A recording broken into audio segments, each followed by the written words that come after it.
Era um médico idealista, sequioso de fama, que defenderia uma das mais famigeradas intervenções cirúrgicas do século. Ele quis solucionar os problemas da psiquiatria e rapidamente. Penso que o Dr. Freeman e o público acreditavam que aquela operação seria uma cura mágica. Here the skull is thin enough to transmit light, and it can usually be perforated easily with a sharp instrument. Aclamado por alguns como anjo da misericórdia, foi denunciado por outros como monstro da medicina. Era um apóstolo, um cruzado. Estava plenamente convicto da eficácia do que fazia. The instrument upon removal appeared clear and shiny. Para mim, ele era o mais próximo que eu já tinha conhecido de um gênio. Mas também era doido varrido. Porque alinhou a medicina dominante com Walter Freeman. A lição que se tira não é que um homem pode descambar, mas sim que a ciência pode descambar. Os médicos eram considerados semideuses vestidos de branco. Eram senhores absolutos e podiam mandar fazer o que quisessem. A lobotomia foi um progresso decisivo da medicina ou um erro monstruoso. Nunca se pode dizer que uma lobotomia tinha corrido bem. Seria como dizer que um acidente de viação tinha corrido bem. Algumas pessoas melhoravam consideravelmente e retomavam uma vida minimamente normal. He was allowed to go home again, and he obtained employment as a door-to-door salesman. O meu pai disse que os médicos iam operá-la ao cérebro e que isso lhe retiraria a violência e a tornaria dócil. O que devemos procurar é a ausência de dor, de sofrimento. A pergunta que surge muitas vezes é: a que damos valor no ser humano?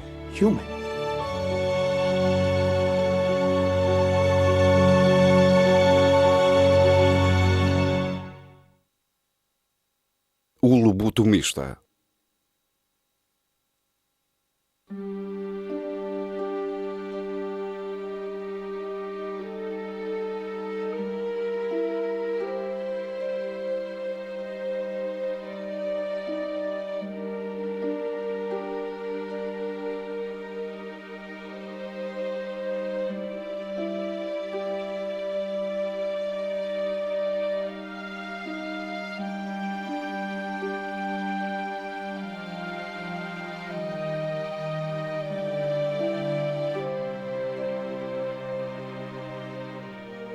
Num dia frio de janeiro de 1946, Ellen Ionesco, de 29 anos, dona de casa e mãe, chegou ao consultório do Dr. Walter J. Freeman, em Washington.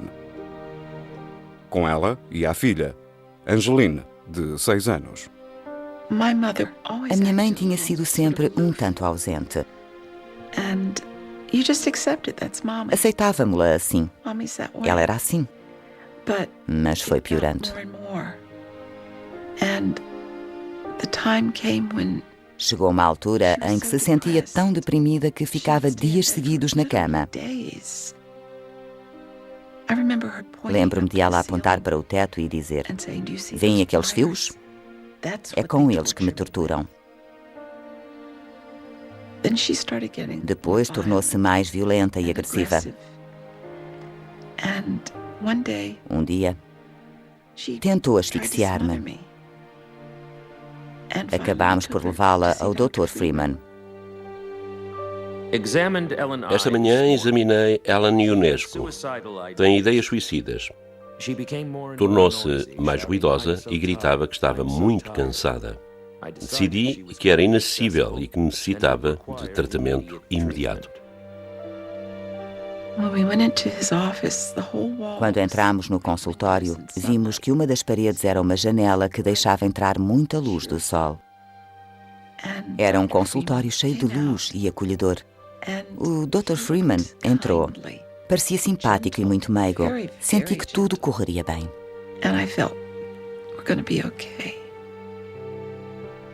Freeman levou Ellen para um compartimento nas traseiras e fechou a porta.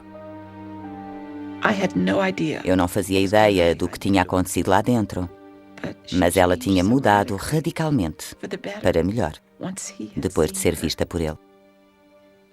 Não tornou a falar de suicídio. Ellen Ionesco foi a primeira paciente a submeter-se a uma operação que o Dr. Freeman tinha aperfeiçoado poucas semanas antes, e a que chamava lobotomia transorbital. Numa lobotomia transorbital, Freeman usava primeiro a máquina de choques eletroconvulsivos para provocar inconsciência no paciente. Pouco antes de ele acionar o comutador, rezávamos e íamos dar uma pequena volta. Usually 3 successive convulsions are necessary, but in old people a single one may be sufficient, while in a sturdy young person 4 or even 6 convulsions may be administered without danger. A seguir, o paciente entrava num período de alguns minutos relativamente curto de inconsciência. Now that the convulsion has subsided, the nurse holds a towel over the nose and mouth of the patient. Freeman levantava cada pálpebra, introduzia o picador de gelo e com um martelo fazia-o penetrar no cérebro. Movia-o de um lado para o outro, o que cortava os lobos frontais e retirava-o. Quando o paciente voltava a si, recebia óculos escuros para esconder os olhos negros. Senti que ele me tinha feito uma grande dádiva ao devolver-me a minha mãe. Deu-nos esperança em que tudo iria melhorar. E tudo melhorou.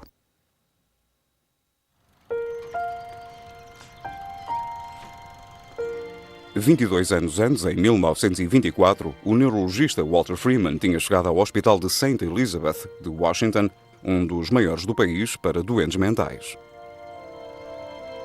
Com 28 anos, Freeman era o mais jovem diretor de laboratório da história do St. Elizabeth, mas tinha-se-lhe deparado uma instituição em crise.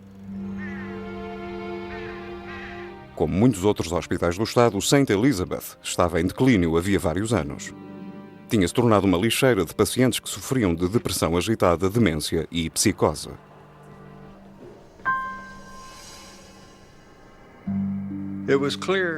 Naquela época, nitidamente ninguém era internado de livre vontade num hospital para doentes mentais.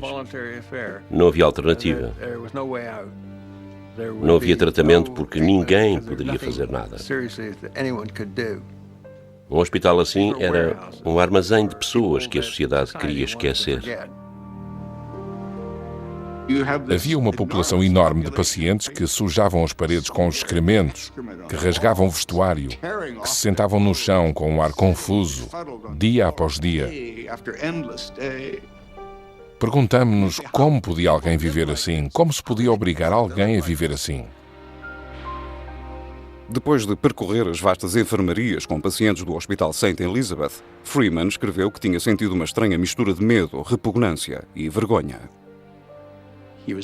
Sentiu-se repugnado, quase teve náuseas com o que viu.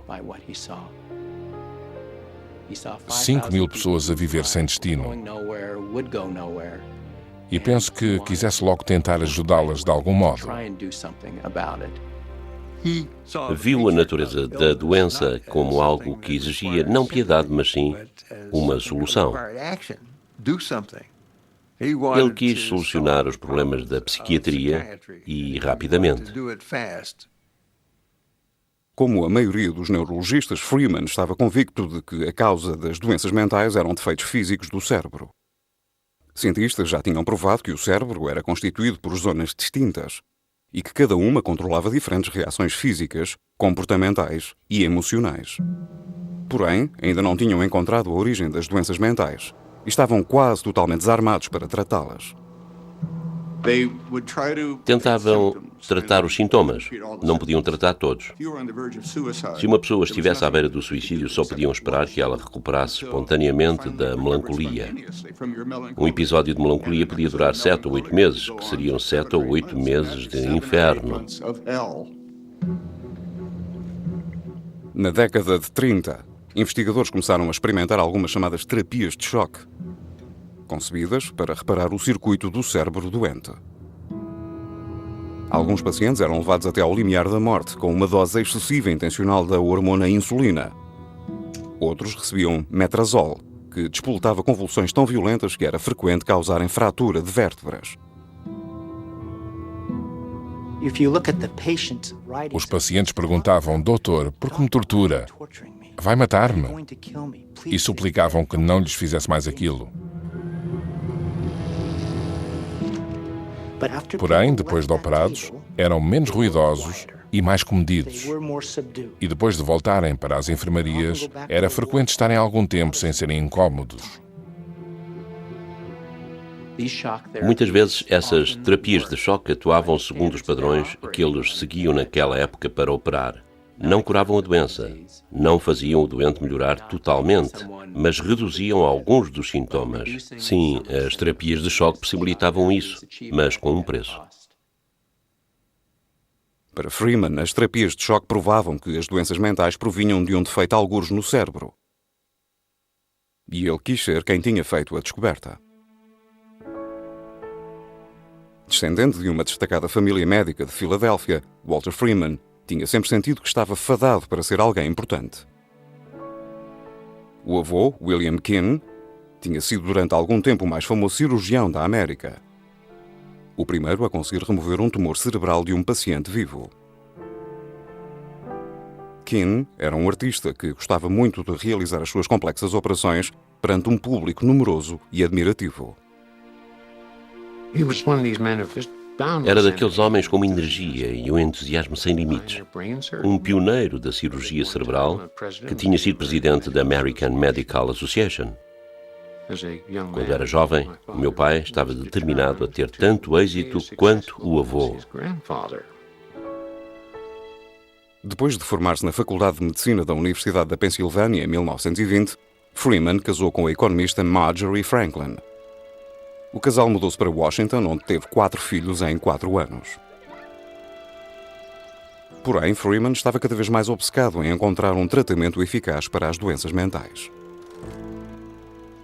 Como queria ser uma grande figura da medicina americana, estava convicto de que tinha nascido para ser grandioso na medicina e buscava desesperadamente um caminho para alcançar a grandiosidade.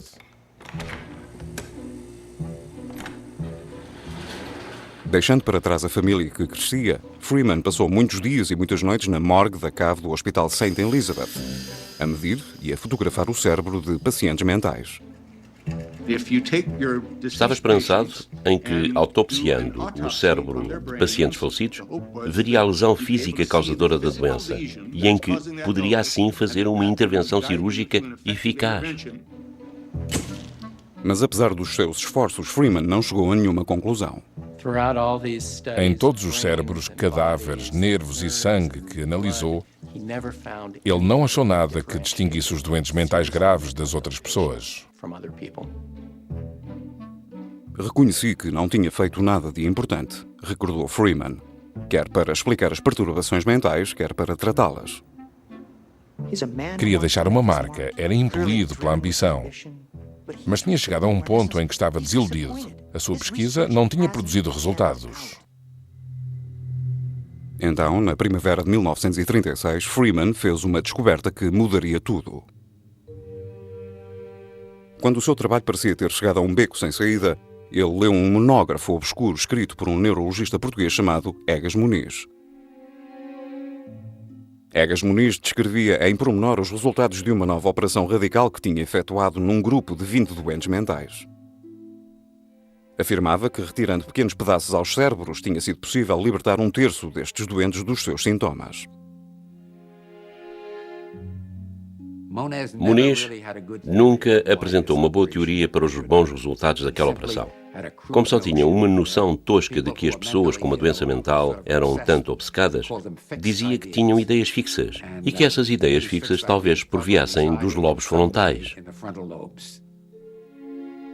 Havia anos que os investigadores que procuravam as origens das doenças mentais suspeitavam dos lobos frontais, que, quando feridos em acidentes ou em combate, tinham tornado as pessoas mais calmas e menos dadas à ansiedade ou à depressão. Era claro que os lobos frontais podiam ser danificados e que os pacientes não morreriam, mas mudariam. A pergunta era, o que pensar dessas mudanças? Antes de Egas Muniz, poucos tinham pensado em alterar cirurgicamente os lobos frontais. Para quase toda a medicina dominante, era uma ideia abominável. Mas para Walter Freeman não era. Freeman ficou contentíssimo. Pensou, talvez esteja aqui a solução. Em pensamento, viu o futuro. Não só do tratamento dos doentes mentais, mas também dele próprio. Ao querer ser o primeiro neurologista dos Estados Unidos a tentar a operação de Egas-Muniz, Freeman enfrentava poucos obstáculos. Nem o governo, nem a classe médica, nem os próprios pacientes se atravessariam no seu caminho. Os pacientes aceitavam os tratamentos sem criticar. Por exemplo, naquela época nem se pensava em assinar autorizações. A ideia de consentimento informado não existia. Os médicos eram reis e senhores e faziam o que quisessem. Como também não tinha uma licença para fazer cirurgia, Freeman contratou um jovem neurocirurgião chamado James Watts. Em poucos meses, ambos estavam prontos para tentar a sua primeira operação num paciente vivo. Escolheram Alice Ammett, de 63 anos, que havia muito tempo que sofria de insónia, ansiedade e depressão. O marido tinha ficado cada vez mais preocupado com ela e levou ao Dr. Freeman. Ela já estava perto de ser internada. Mas Freeman, como procurava um paciente com sintomas semelhantes aos que Muniz tinha operado com êxito, viu na Sra. Hammett essa possibilidade. Num dia de setembro de 1936, Freeman e Watts prepararam Ammett para ser operada. Lembro-me de ver a paciente na mesa de operações. Tudo já tinha sido desinfetado. O Dr. Watts fez uma incisão no lado da cabeça, abriu uns buracos e introduziu um instrumento parecido com uma espátula, com cerca de meio centímetro de largura. O Dr. Freeman, sentado num banco a uns 2 metros de distância, dava instruções. Ao dirigir cada gesto de Watts, Freeman levou mais longe a operação de Egas-Muniz. Em vez de retirar pequenos pedaços do cérebro, como Muniz tinha feito, disse a Watts que cortasse os feixes de nervos que ligavam os lobos frontais ao tálamo, uma pequena estrutura nas profundezas do cérebro. Estava convicto de que o tálamo era a origem das emoções humanas e de que os sintomas considerados sinais de doença mental, as alucinações, as sensações de depressão, os sentimentos suicidas, a ansiedade, tudo isso, resultavam de impulsos emocionais muito fortes que saíam do tálamo para os lobos frontais. Se conseguissem cortar essas ligações, esses padrões de pensamento patológico, talvez os pacientes tornassem a ter uma reação mais sã ao que os rodeava. 4 horas depois, Alice Ammett, a primeira paciente dos Estados Unidos a ser submetida a uma lobotomia, abriu os olhos. O seu rosto tinha uma expressão plácida, fez notar Freeman. E ao início da noite ela estava bem desperta, sem manifestar ansiedade nem apreensão. Entusiasmados com o resultado, Freeman e Watts começaram a fazer mais lobotomias em pacientes do consultório particular de Freeman. Freeman e Watts fizeram mais 6 ou 7 operações e referiram bons resultados. Porém, 3 ou 4 meses depois, os pacientes tiveram recaídas. O que parecia ser uma cura ou um alívio significativo dos sintomas parecia desaparecer. Assim, foram submetidos à segunda operação e alguns até à terceira. Ao perceberem que tinham de refinar a operação, Freeman e Watts começaram a operar pacientes conscientes e guiavam-se pelas suas reações. Por vezes, Freeman pedia-lhes que fizessem tarefas mentais enquanto eram lobotimizados, como contar de 100 para trás, dizer os nomes dos presidentes ou cantar, e por vezes até lhes pedia nada sensatamente que dissessem a oração a Deus. Depois de ter operado uma dúzia de pacientes, Freeman estava pronto para declarar a lobotomia como sendo um êxito. Mas teve de reconhecer que até os pacientes com os resultados mais favoráveis apresentavam efeitos secundários perturbantes. Para Freeman, o êxito era os pacientes já não se mostrarem agitados. Isto significava não que estivessem curados, mas que podiam ter alta do sanatório, embora fossem incapazes de ter uma vida social normal. Geralmente, ficavam desmotivados e sem energia, e era para sempre. Depois da lobotomia, comportavam-se muito como crianças. Tinham de aprender de novo a servir-se da sanita e a caminhar. Muitos dos pacientes lobotimizados eram inibidos e tinham problemas de sobrealimentação, portanto, não eram como antes da operação. This is a boy of 19. Here he is shown the day before lobotomy. O meu pai estava bem consciente, não só dos efeitos secundários, mas também do que esperava aquelas pessoas e da descida até à loucura, e então ajudava-as. Queria impedir essa marcha de desintegração.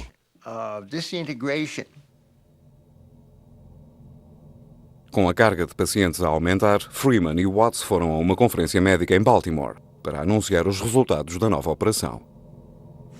Freeman levantou-se para anunciar que tinha uma nova cura para as doenças mentais. Foi um momento carregado de tensão. Da assistência vieram interjeções de raiva, perguntas e até tentativas para fazê-lo calar-se. Alguns ficaram pasmados por ele ter tentado tal coisa, outros indignados por ele realizar uma operação nunca ensaiada. Freeman pediu tempo à assistência. Argumentou que demoraria meses, talvez anos, a avaliar bem os progressos dos pacientes lobotomizados. Entretanto, prometeu, a lobotomia continuaria a ser uma operação de último recurso. Mas Freeman sabia que não importaria que outros médicos se lhe opusessem. Essa desaprovação nunca chegaria aos ouvidos do mundo exterior.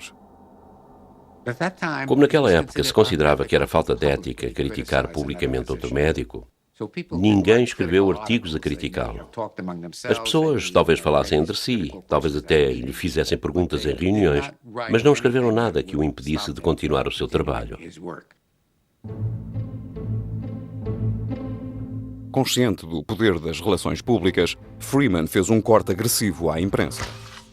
Em pouco tempo tinha críticas ótimas nas publicações mais importantes.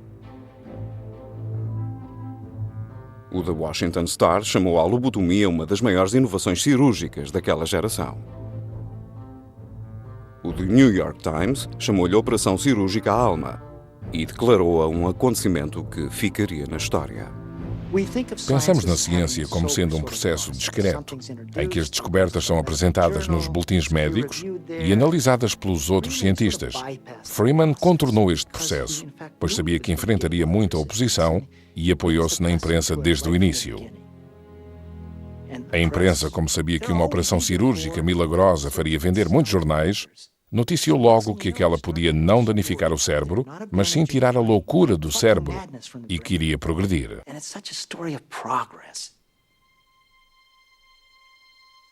Em 1941, Freeman recebeu uma chamada inesperada. Joseph P. Kennedy, o abastado embaixador dos Estados Unidos na Inglaterra, estava preocupado com a filha mais velha, Rosemary. Lentamente, desde a nascença, que tinha começado a comportar-se de forma imprevisível, com acessos de raiva e fugas do convento onde vivia. Estava preocupado com o comportamento de Rosemary.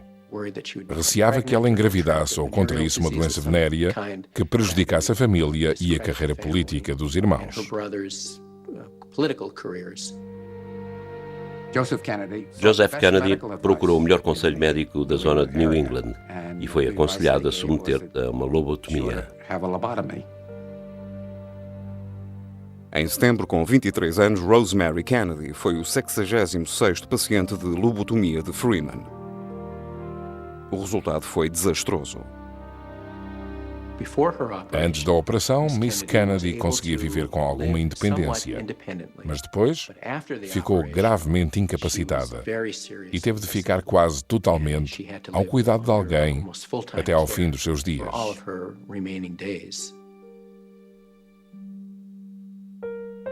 Mas Walter Freeman nem vacilou. Uma característica dos entusiastas, e Walter Freeman era um, sem dúvida, é superarem tudo o que vá contra o seu entusiasmo. Concentram-se no que para eles indica que estão no caminho certo. Assim, Freeman nunca fazia caso das suas intervenções cirúrgicas mal-sucedidas.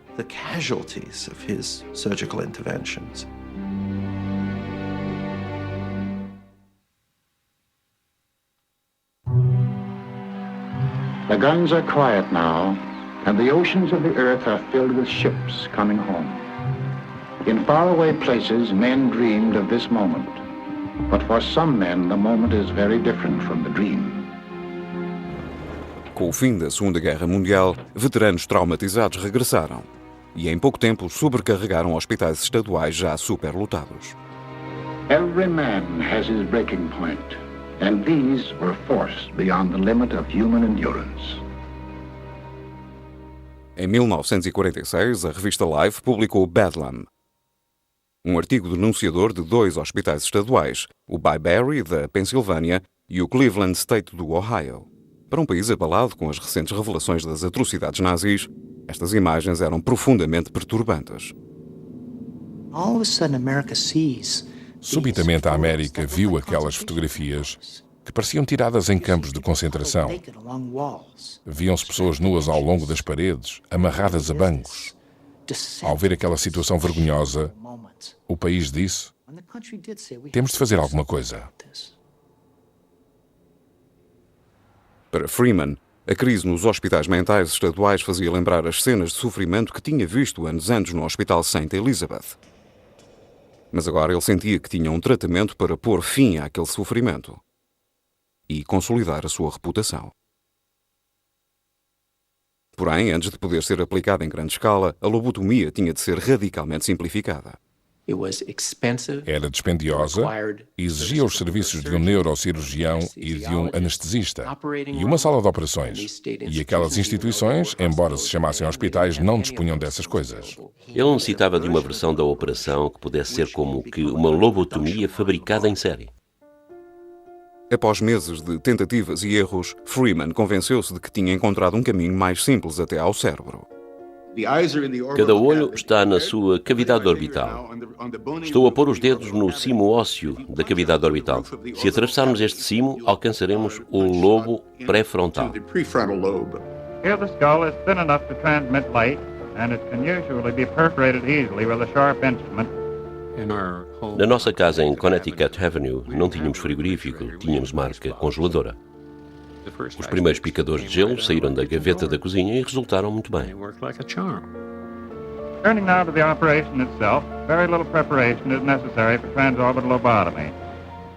O instrumento era introduzido por cima do globo ocular, no plano do nariz. Sentia-se quando tocava no cimo da órbita. Então, com uma pancada de um martelo, fazia-se atravessar o osso. Desse modo, ele alcançava a zona pré-frontal e movia o instrumento para cá e para lá como um limpa-vidros. Já não me lembro bem como era. Fazia-se assim, depois puxava-se como um saca-rolhas e ouvia-se um estalo. Voltava-se à posição inicial, colocava-se um pedaço de gás em cima do olho e retirava-se o instrumento. Demorava apenas 3 ou 4 minutos. This patient came to the hospital this morning after breakfast, and he will leave tomorrow afternoon. Um dia, em março de 1946, o cirurgião James Watts viu Freeman a realizar a nova operação no consultório que ambos tinham. Ele viu o colega Freeman junto de um paciente. Dos olhos saíam-lhe picadores de gelo. Ao ver o Watts entrar, Freeman disse-lhe descontraídamente: Jim, seguras aqui os picadores de gelo para eu tirar uma fotografia? Dr. Watts não disse nada. Deu meia volta e saiu do gabinete. Para ele, penetrar no cérebro era uma operação cirúrgica melindrosa que devia ser realizada numa sala de operações por um cirurgião e nunca de modo leviano. No dia seguinte, o Dr. Watts e o Dr. Freeman já não partilhavam aquele consultório. This photograph shows the leucotome at a depth of 7 centimeters from the upper eyelid. Freeman não parava. Estava convicto de que aquela operação podia ser realizada muito facilmente por qualquer pessoa. Como ele dizia, qualquer tolo, até um psiquiatra de hospital, a aprenderia numa tarde. Ansioso por ensinar a sua técnica a outros, Freeman foi a todos os hospitais estaduais do país em meados da década de 1940. Era típico de Freeman chegar com um grande aparato e, a seguir, frequentemente rodeado pela imprensa e por fotógrafos, realizava as operações, por vezes uma após outra. Tinha uma necessidade perversa de chocar as pessoas. Por vezes usava um martelo de carpinteiro em vez de algo semelhante a um instrumento cirúrgico. Como se aborrecia a trabalhar só com a mão direita, em plena operação mudava e passava a trabalhar com a mão esquerda. Sabe-se que mencionava orgulhosamente no seu diário colegas que desmaiavam ou vomitavam enquanto ele operava. Quando entrei pela primeira vez naquela sala e vi aquilo, quis fugir. Não quis lá ficar. Para os meus 18 anos, não fazia sentido ver cravar no crânio de alguém o que me parecia ser um prego. Não fazia sentido. Mas para centenas de médicos e administradores de sanatórios, a nova operação de Freeman era uma dádiva do céu.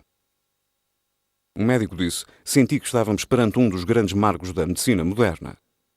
Poucas vezes me senti mais arrebatado." Freeman tinha conseguido criar um novo tipo de lobotomia que era portátil, rápida, barata e fácil. E dispensava internamento. Fazia 25 lobotomias transorbitais por dia. Tinha treinado um psiquiatra de Rusk, no Texas, que num dia fez 75 lobotomias. Uma vez a filha Lauren chamou-lhe o Henry Ford da lobotomia. E ele gostou muito. Graças a Freeman, o número de lobotomias realizadas anualmente subiu de 150 em 1945 para mais de 5.000 em 1949. Apesar de se conhecerem os efeitos secundários da operação, parecia haver uma provisão infindável de pacientes dispostos a fazê-la. Naquela época, os médicos, os pacientes e os familiares destes estavam interessados em beneficiar-se mutuamente. Tinham de fazê-lo, porque a alternativa de ficar 30 ou 40 anos num hospital não era aceitável. Se fosse a nossa mãe e tivéssemos de escolher entre vê-la aterrorizada, que era o estado em que eles estavam sempre, e vê-la mais calma, ainda que um tanto diferente do que era, talvez escolhêssemos a segunda alternativa.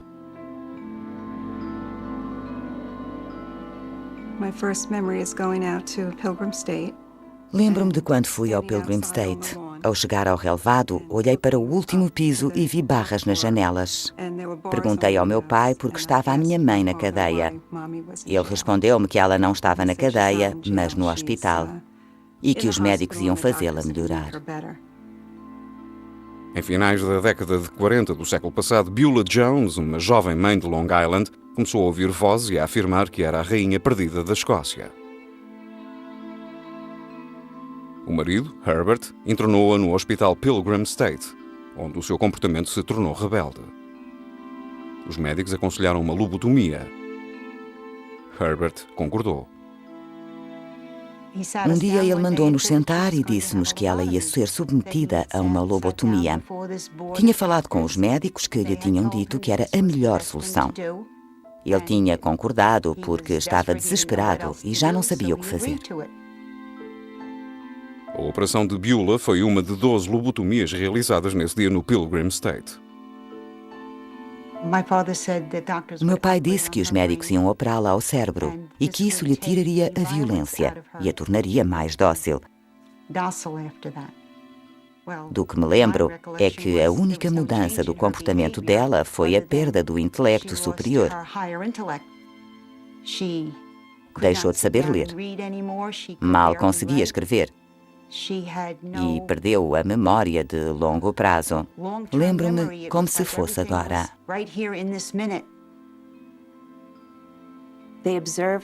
Observaram a minha avó durante cerca de 6 meses. Depois da operação, ela continuou a ter manias. Logo que apuraram que a lobotomia não tinha resultado, mandaram-na para uma enfermaria conhecida por receber os casos sem tratamento, e ninguém mais se incomodou com ela. Estes fracassos passaram quase despercebidos. No fim da década, a lobotomia tinha sido aceita pela medicina dominante. Faziam-se lobotomias nos hospitais Johns Hopkins e Mass General, na Clínica Mayo e noutras instituições médicas de elite. E em 1949 a lobotomia teve o maior apoio quando Egas Muniz recebeu o Prémio Nobel. Era a medicina dominante a dizer: isto é ótimo, é um progresso incrível. Creio que foi a revista Mental Hygiene News que adotou como logotipo uma luz a brilhar na escuridão. Essa luz era a lobotomia e a escuridão era o passado. Portanto, se perguntarmos como podia esse monstro andar por aí a mostrar essa operação à medicina dos sanatórios, a verdade é que ele não era um monstro. Levava essa luz a sítios que tinham sido denunciados como antros de horror.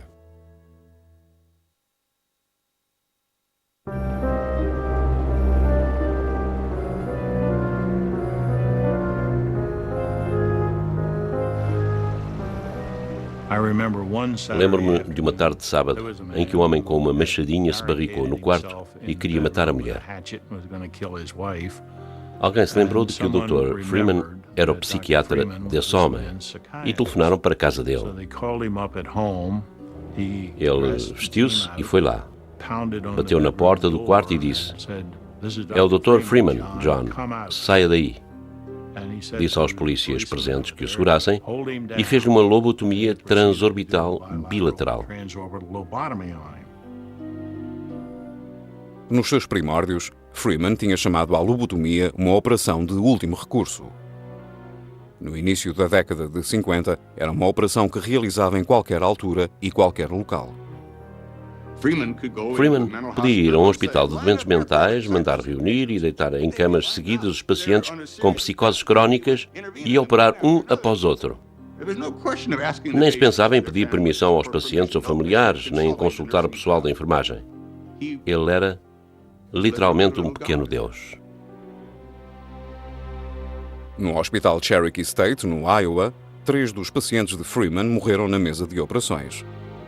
Um deles, depois de o picador de gelo resvalar enquanto Freeman tirava uma fotografia. Sem parar, ele pegou nos instrumentos e saiu para a demonstração seguinte. Não pretendia atirar areia para os olhos de ninguém. Era um apóstolo, um cruzado. Estava convicto da eficácia do que fazia. Cada vez mais, a cruzada de Freeman visava os doentes mentais mais pobres e vulneráveis, abandonados pela família e a viver havia vários anos na tutela do Estado. Em 1952, Freeman iniciou aquilo a que chamou o seu projeto de lobotomias para o estado da Virgínia Ocidental. Num período de 30 dias, num dos estados mais pobres do país, operou 238 pacientes, uma média de quase 8 por dia. Uma das paragens preferidas de Freeman na Virgínia Ocidental era a pequena cidade de Laken, onde ficava o Hospital dos Doentes Mentais de Cor. O orçamento e as provisões eram muito problemáticos. Não havia toalhas nem roupa para os pacientes e não tínhamos lençóis para todos.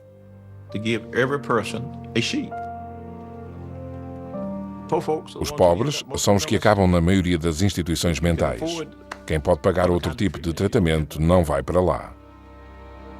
Como não podia pagar os seus pacientes internados, a Virgínia Ocidental ameaçava encerrar o Hospital de Laken e outros do mesmo tipo. Mas o Dr. Freeman propunha uma solução acessível. A lobotomia, prometia, permite-lhes irem para casa.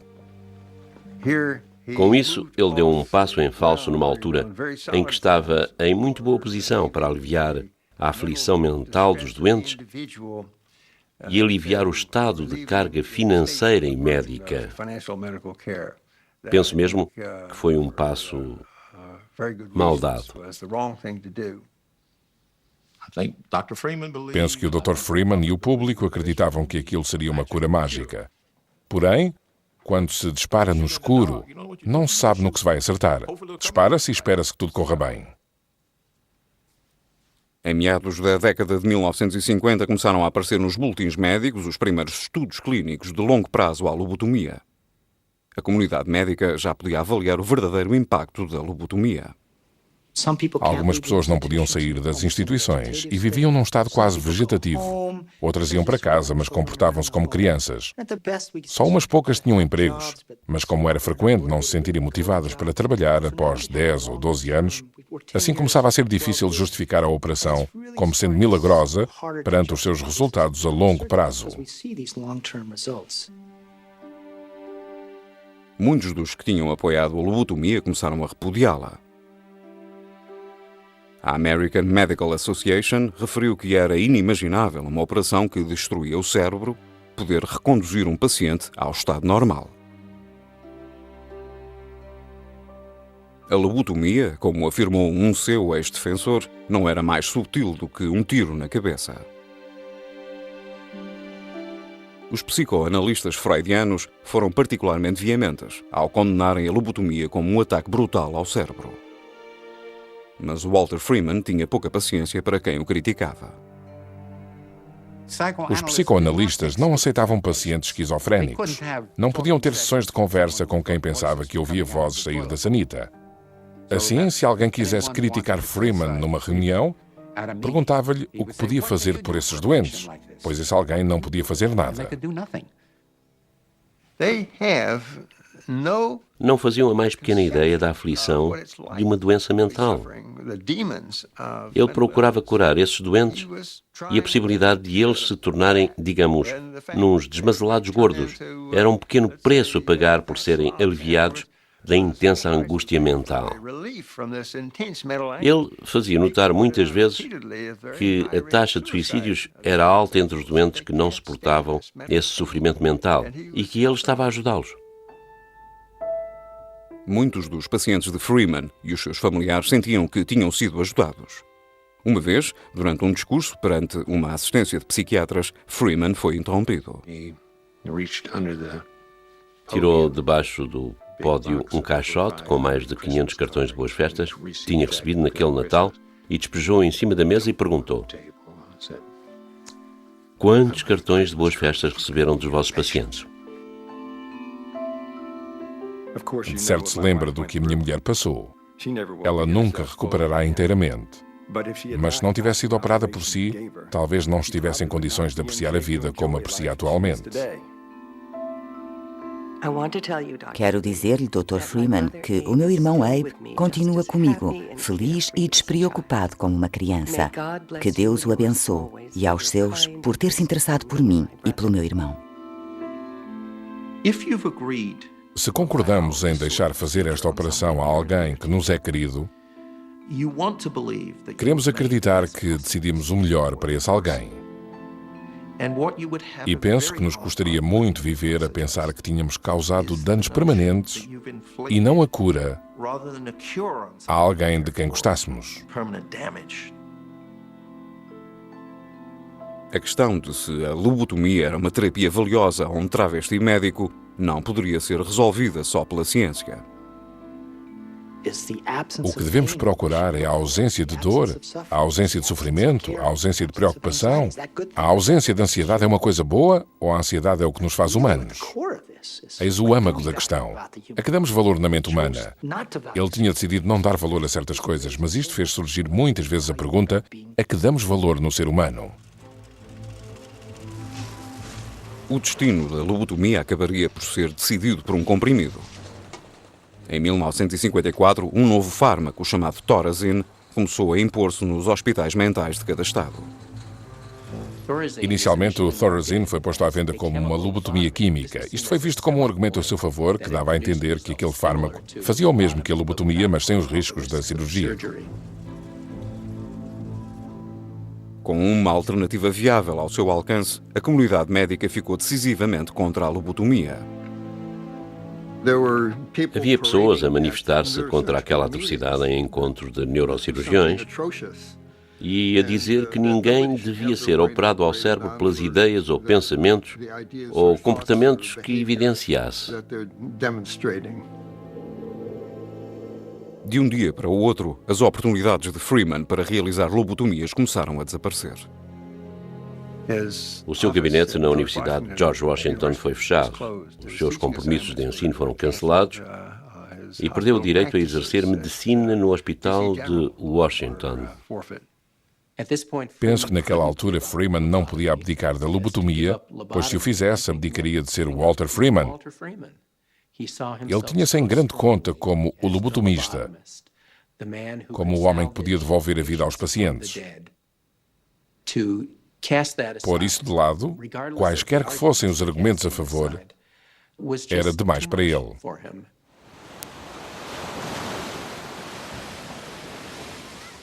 Freeman decidiu mudar-se para Los Altos, na Califórnia, para ressuscitar a sua carreira. Longe da ordem médica estabelecida que o reprovava na costa leste, podia tentar levar a lobotomia a novas categorias de pacientes. Se em meados da década de 50 as donas de casa considerassem a sua existência demasiado deprimente, bem, Freeman tinha uma solução para elas serem felizes todos os dias. Se algumas crianças se portassem mal devido ao que atualmente é chamado perturbação de hiperatividade, bem, talvez necessitassem de uma lobotomia. Howard Dully tinha 12 anos quando foi levado ao famoso médico. A madrasta disse a Freeman que Howard se tinha tornado insolente e que por vezes era violento em casa. O meu problema era sentir que ela tentava substituir a minha mãe, o que me ofendia. A minha reação era natural para uma criança cuja mãe tinha morrido. A única forma de mostrar o meu ressentimento era portar-me mal. A madrasta de Howard foi ao consultório de Freeman quase uma dúzia de vezes para se avaliar o estado do enteado. Freeman escreveu resumos destas sessões. 26 de outubro de 1960. O Howard esquiva-se a falar do que acontece em casa. O Howard parece ter pouco controle muscular. Tem objeções a ir para a cama, mas dorme bem. Devaneia muito. Acende a luz do quarto quando faz sol. Detestava lavar-se. Veste uma camisola grossa nos dias mais quentes e sai sem camisola interior nos dias mais frios. Penso que seria uma pena confiar o Howard a alguém.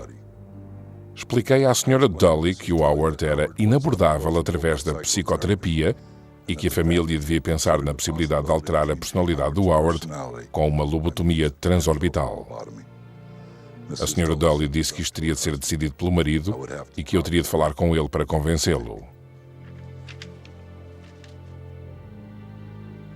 10 semanas depois, Walter Freeman fez uma lobotomia a Howard Dully. Eu não sabia que ia ser submetido a uma lobotomia e só soube 3 semanas depois de ser operado.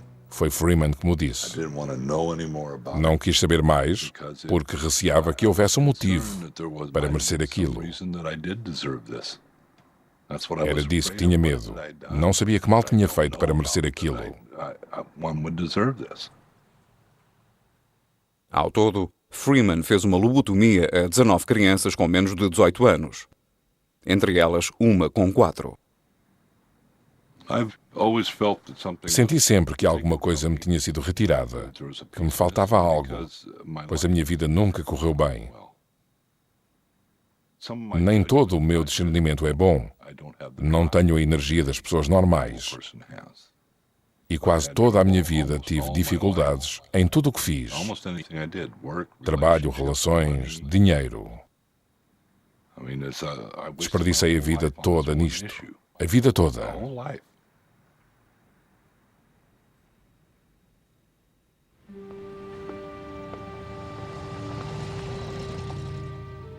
Em 1967, o Dr. Freeman tinha realizado mais de 2.900 lobotomias. Em fevereiro, no Hospital Herrick Memorial de Berkeley, fez a última quando um paciente morreu de hemorragia cerebral. Freeman foi despojado dos privilégios hospitalares e pouco tempo depois deixou de exercer medicina.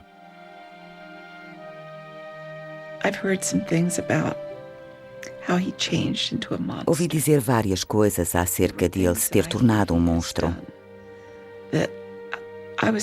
Nem acreditei em algumas coisas que ouvi dizer que ele tinha feito. Mas penso que ele quis mesmo ajudar, numa época em que a única coisa que se fazia àquelas pessoas era quase prendê-las. Comecei por pensar que ele devia ser um monstro ou um criminoso, dado tudo o que tinha feito.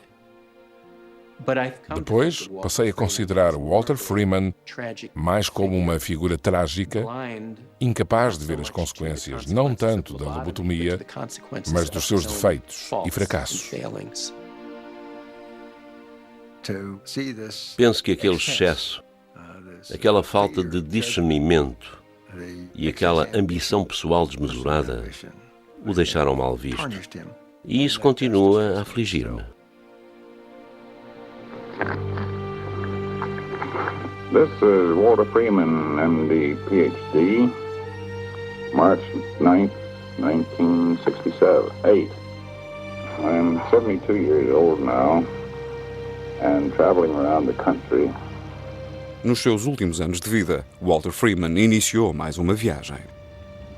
Começou a percorrer obsessivamente o país todo em busca dos seus antigos pacientes, numa tentativa de falar com eles para provar ao mundo que a lobotomia não tinha sido o que cada vez mais era visto como uma grande catástrofe médica. In the past 4 weeks, I've come 7,000 miles chasing up patients that I've operated on and saying how they are getting along now, anywhere from 2 to 30 years after their operations. Penso que Walter Freeman quis sentir-se bem com o que tinha feito e que tinha esperança em encontrar a redenção no que lhe dissessem. Não é curioso que Walter Freeman procurasse tratamento nos pacientes que tinha tratado? I'm pretty much like any other hunter that gets on the trail of something, loses sense of time and distance. It's such an absorbing preoccupation that mere physical matters don't particularly halt a person in his pursuit. Walter Freeman morreu em 31 de maio de 1972. A lobotomia, numa forma modificada, continua a ser praticada em casos raros da doença obsessiva-compulsiva em hospitais de todo o mundo.